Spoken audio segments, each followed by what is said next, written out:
はい、こんにちは。今年からですね、去年までとはちょっと違って標高をちょっとね、上げてるんです。そしたらやっぱりね、かかる獲物が違ってですね、今日とて鹿です。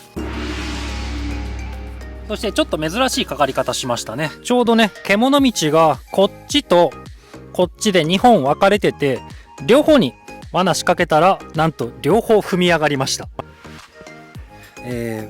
前足と後ろ足に1個ずつかかって、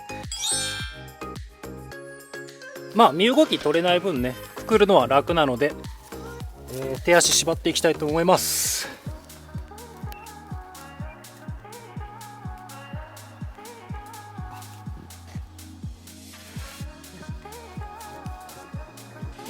手伸ばして、後ろ足怖いんだよ、どかしといてさ。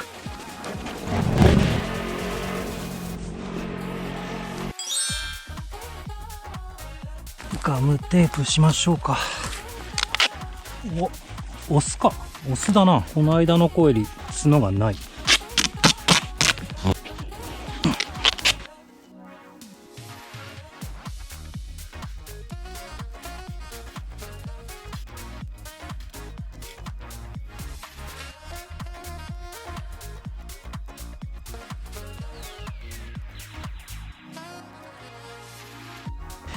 三島大社の匂いがする。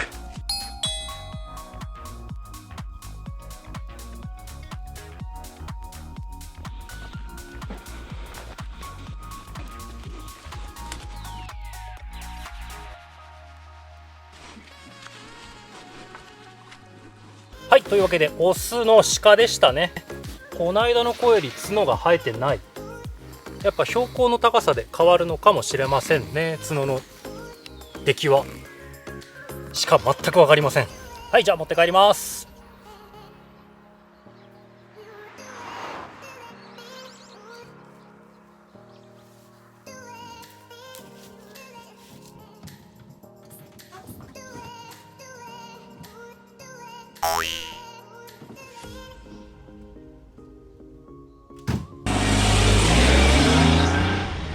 どうもご視聴ありがとうございます。